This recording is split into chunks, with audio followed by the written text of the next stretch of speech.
Baik, pada hari ini saya akan melakukan pemeriksaan Apgar Score, di mana hal ini itu pemeriksaan mendasar pada anak yang baru lahir.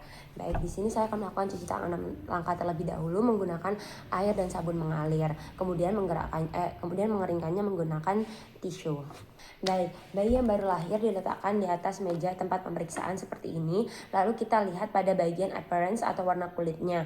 Bila seluruh tubuhnya itu kemerahan, maka bernilai 2. Bila berwarna biru maka 1. Dan bila tubuh bayi itu sangat pucat, itu bernilai 0. Pada bayi ini tanpa ada kemerahan yang artinya 2. Kemudian kita lihat pada laju jantungnya.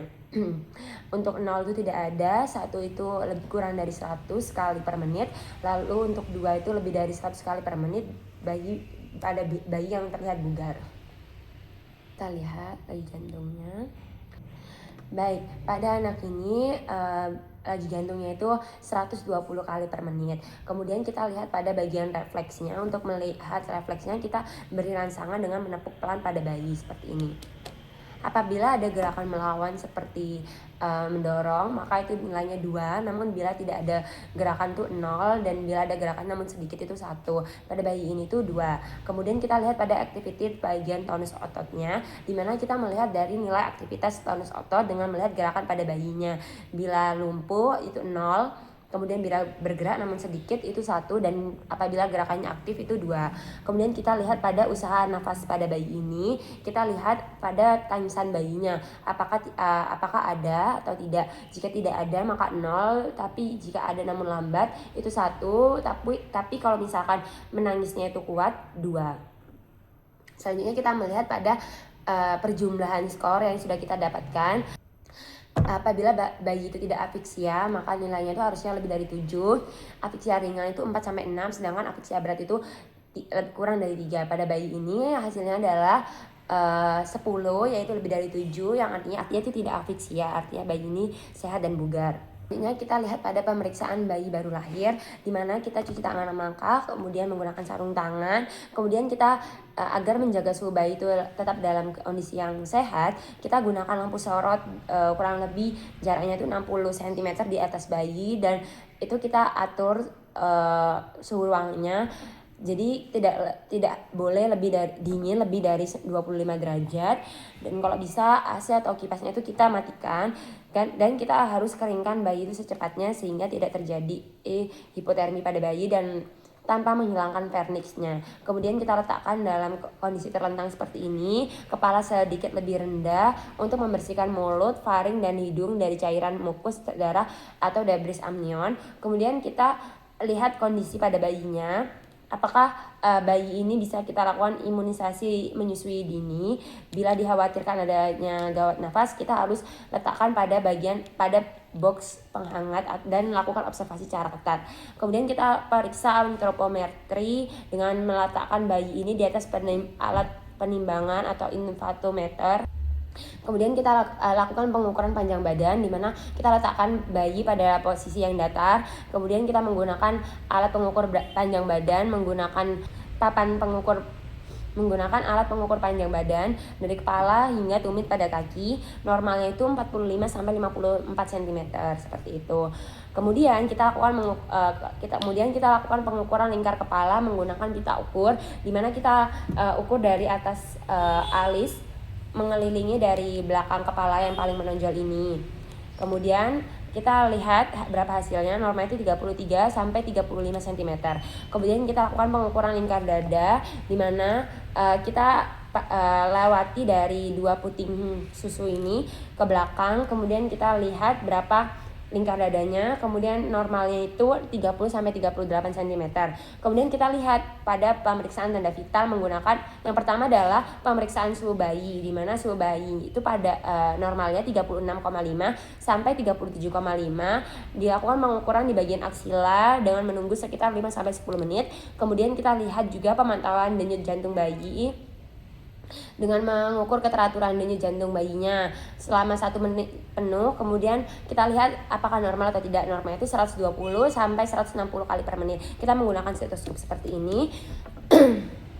Kemudian kita juga pantau pernafasan bayinya, menghitung nafas bayi selama 1 menit penuh, memantau apakah ada apnea dan mendengarkan suara nafasnya. Kemudian lihat tarikan pada dada bayi. Kemudian kita hitung berapa rate normal, berapa rate-nya. Kemudian normalnya itu 40 sampai 60 kali per menit. Kemudian kita lakukan pemeriksaan head to toe, apakah ada raba sepanjang garis suturannya seperti ini pada bagian kepalanya.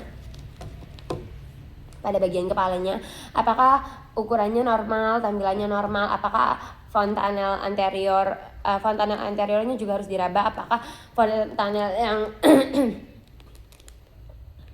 fontanel anteriornya itu juga harus diraba. Kemudian fontanel yang besar itu kita harus curigai adanya prematuritas atau hidrosefalus. Kemudian apabila terlalu kecil, maka kita harus curiga apakah terjadi mikrosefali. Kemudian periksa apakah adanya trauma kelahiran, misalnya kaput subcutaneum, perdarahan galeal, kemudian fraktur tulang, tengkorak dan lain-lainnya. Kemudian perhatikan kelainan kongenital seperti anencefali dan mikrosefali. Kemudian kita juga perlu lihat pada pemeriksaan matanya, apakah jumlahnya sesuai, ada 2, posisinya apakah simetris, apakah mata ini bisa bergerak, kemudian bagaimana pergerakannya. Kemudian kita lihat pembesaran dan kekeruhan pada korneanya menggunakan senter.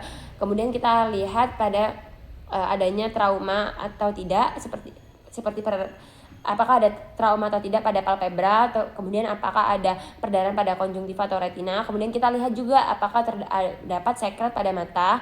Kemudian kita juga perlu lihat pada keadaan sklera, apakah terjadi tanda-tanda ikterus atau tidak. Kemudian kita bisa lihat juga pada eye blink reflex, di mana mata itu menutup dan mengedipkan refleks gerakan seperti mata menutup atau mengedipkan mata jika bayi terkena sinar atau hembusan angin.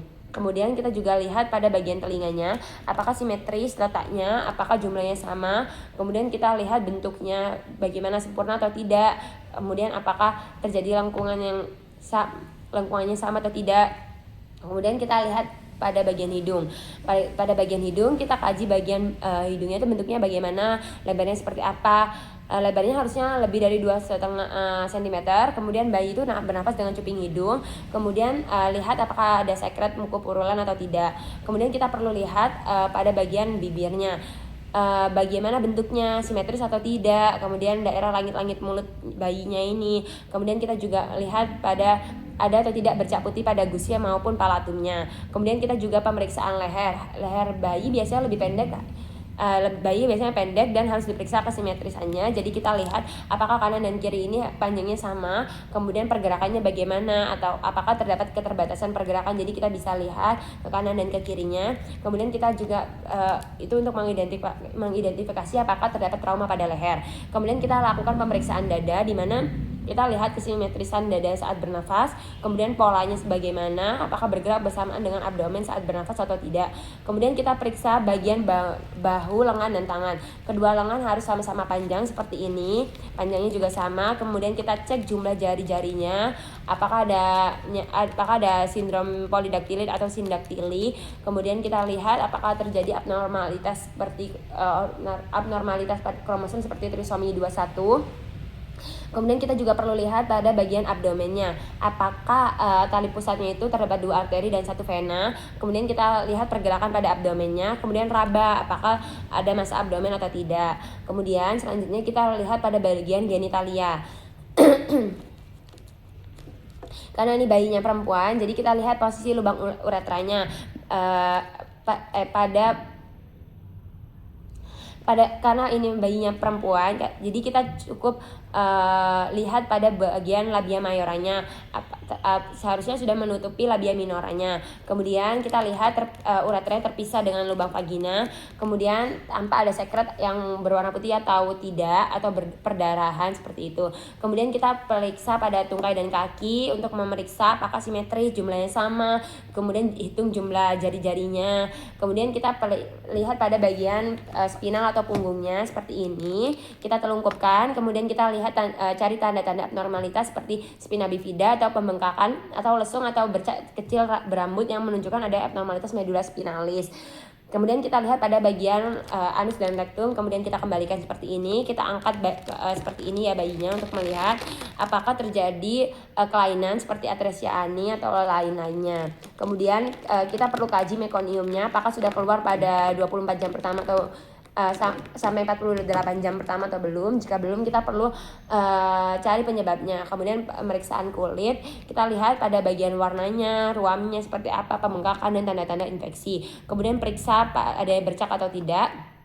Kemudian kita lihat lanugonya, biasanya pada bayi yang kurang bulan atau prematur itu terdapat banyak lanugo. Kemudian kita melakukan injeksi vitamin K 1 mg secara intramuskular.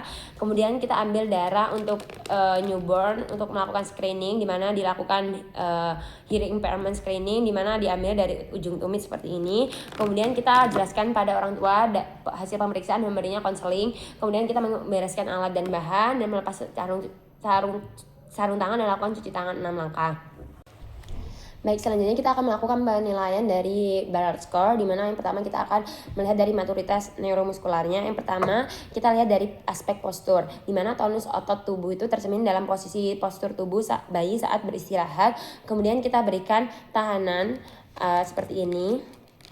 Apabila ada perlawanan itu berarti mendekati umur matur, namun jika tidak ada perlawanan maka itu pada bayi prematur umumnya. Kemudian kita lihat pada square window, di mana kita lihat pada saat meluruskan jari-jari bayi dan menekan punggung tangan dekat ini seperti ini. Kemudian kita lihat fleksibilitas pada pergelangan tangan atau tahanan terhadap pergelangan ekstensor. Kemudian kita lihat pada arm recoil, di mana dievaluasi pada saat bayi terlentang seperti ini. Kemudian pegang kedua tangan bayi, kemudian fleksikan lengan ke bawah, bagian bawah sejauh mungkin selama 5 detik, lalu rentangkan seperti ini. Apabila tangan itu tetap terentang atau gerakan acak, itu skornya 0. Namun apabila kembali ke fleksi penuh, itu hasilnya 4. Pada bayi ini kembali ke fleksi penuh. Kemudian kita lihat pada popliteal angle, di mana bayi berbaring terlentang seperti ini tanpa popok, paha ditempatkan lembut di bagian perut bayi. Jadi seperti ini. Kita lihat ukur sudut yang terbentuk antara paha dan betis di bagian area popliteal. Kemudian kita pastikan memeriksa harus menunggu bayi sampai berhenti menendang. Kemudian lakukan ekstensi pada kakinya. Kemudian scarf sign, di mana manuver ini menguji pada tonus pasif flexor gelang bahu, di mana bayi terlentang. Pemeriksa mengarahkan kepala bayi ke garis tengah tubuh dan mendorong seperti ini ya. Nah, pada skor 4 garis aksila ipsilateral seperti ini ya. Jadi menyeberang tangannya seperti itu. Kemudian kita lihat pada heel to ear, di mana kita lihat manuver tonus otot pasif otot flexor pada gelang panggul dengan posisi bayi terlentang, lalu pegang kaki bayi dengan ibu jari dan telunjuk.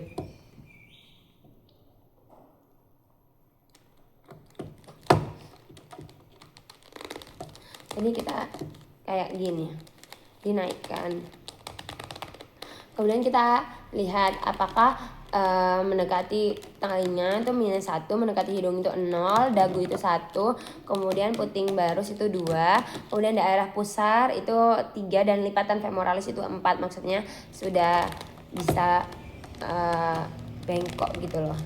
Kemudian kita selanjutnya akan melihat pada maturitas fisik, di mana kita lihat pada kulitnya. Pematangan kulit janin melibatkan pengembangan struktur intrinsiknya. Kita lihat apakah transparan, lengket atau raput. Kemudian kita lihat translucent, gelatinosa dan merah atau lain-lainnya. Seharusnya warnanya itu seperti kulit, kemudian terdapat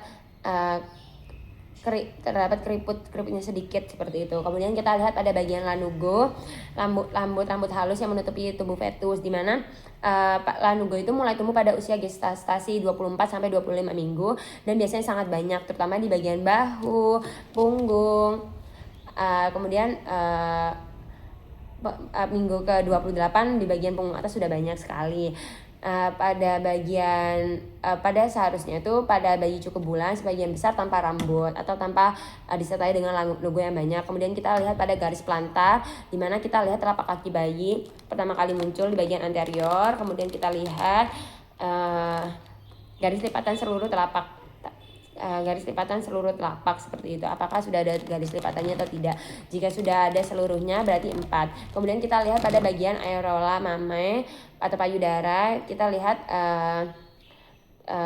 apakah mengandung dari jaringan-jaringan estrogen dan jaringan lemak yang didapatkan dari ibunya atau tidak, seperti itu.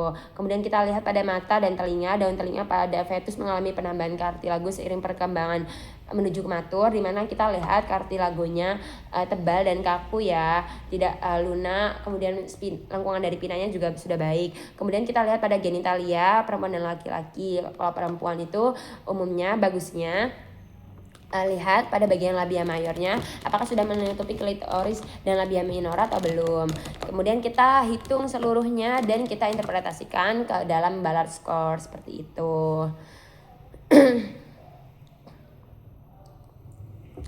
Baik Ibu, seluruhnya dari pemeriksaan saat ini anak Ibu dalam kondisi yang baik dan juga sehat dan juga bugar.